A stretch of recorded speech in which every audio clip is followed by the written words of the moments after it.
फक्त मराठी यूट्यूब चॅनलला सबस्क्राईब करा आणि आमचे लेटेस्ट व्हिडिओज पाहण्यासाठी बेल आयकॉनवर क्लिक करा।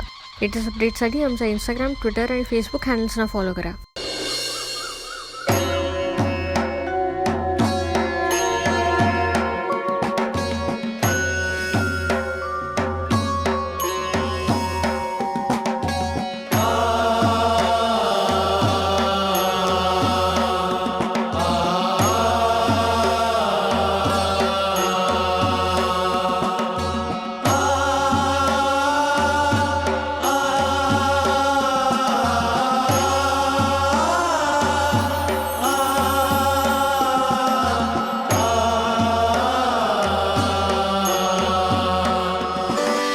गुरुदेव प्रणाम। तुझे कल्याण हो राधेया। मी जरा सुवर्ण कमळांच्या तळ्याकडे जाऊन येतो आहे।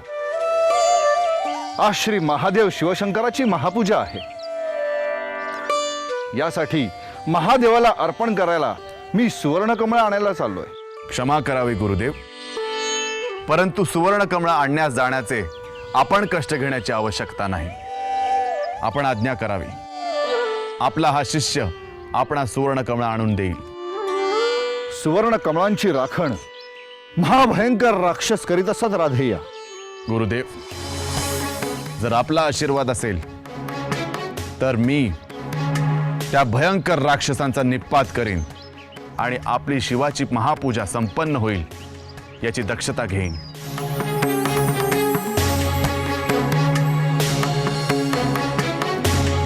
यशस्वी भव।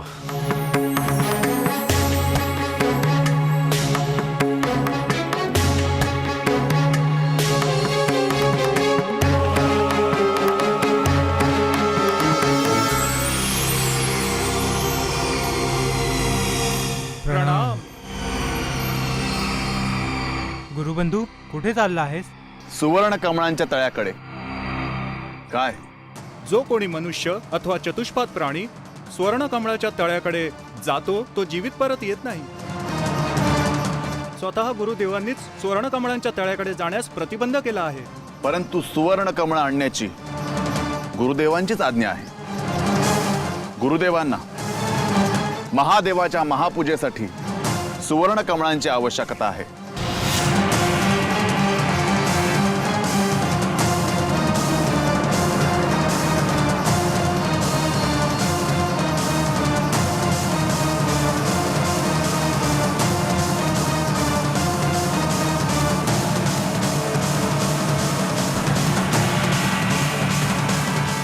अर्जुनाने प्रत्यक्ष महादेवाशी झुंज घेतली।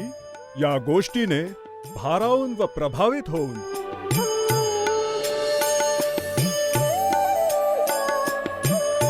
वरुण, कुबेर आणि यम हे लोकपालही अर्जुनासमोर प्रकट झाले। अर्जुनाचे बळ, सामर्थ्य, पराक्रम आणि शौर्यावर प्रसन्न होऊन यमाने अर्जुनाला गदा दिली।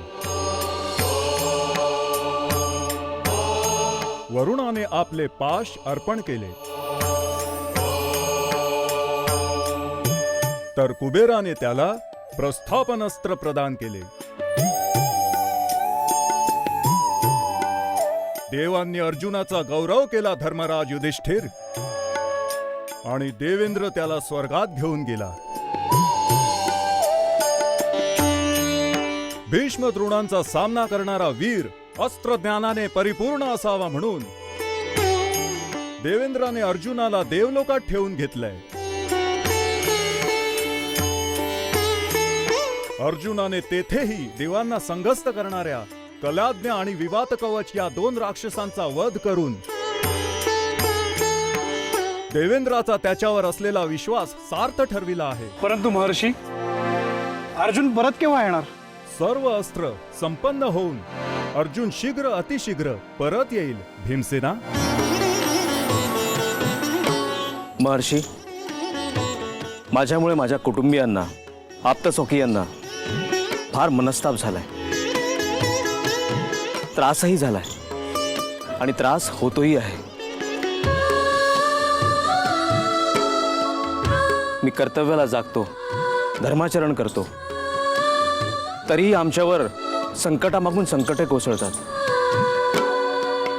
अधर्माचरण करून सुद्धा दुर्योधन आदी धृतराष्ट्र पुत्रांचा मात्र उत्कर्ष होतो. आम्हाला मात्र वनवास भोगावा लागतो.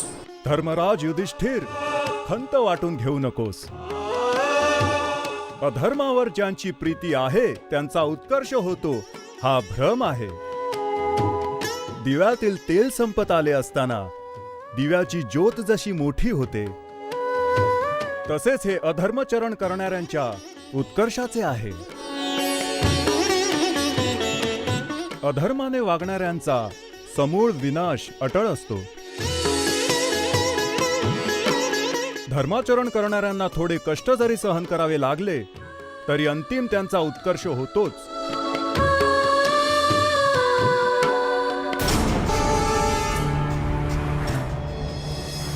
सूर्यदेव, प्रणाम. तुझ्या चिंतेने ग्रस्त झालो आहे मी पुत्रा. चिंता? स्वर्ण कमळांच्या तळ्याकडे चालला आहेस ना वत्स? आपण सर्व जाणता सूर्यदेव. ते तळे मायावी आहे पुत्र. आश्रमाकडे परत जा. परंतु सुवर्ण कमळ आणण्याची गुरुदेवांची आज्ञा आहे. तुझं प्रत्येक पाऊल मृत्यूच्या दिशेने पडत आहे पुत्र. मला क्षमा करा सूर्यदेव. मी माघारी जाऊ शकत नाही. गुरुदेव परशुरामांची मी अवज्ञा करू शकत नाही. त्यांना शिवमहापूजेसाठी सुवर्ण कमळ हवी आहेत आणि मी ती देणारच. तुझे कल्याण हो पुत्र.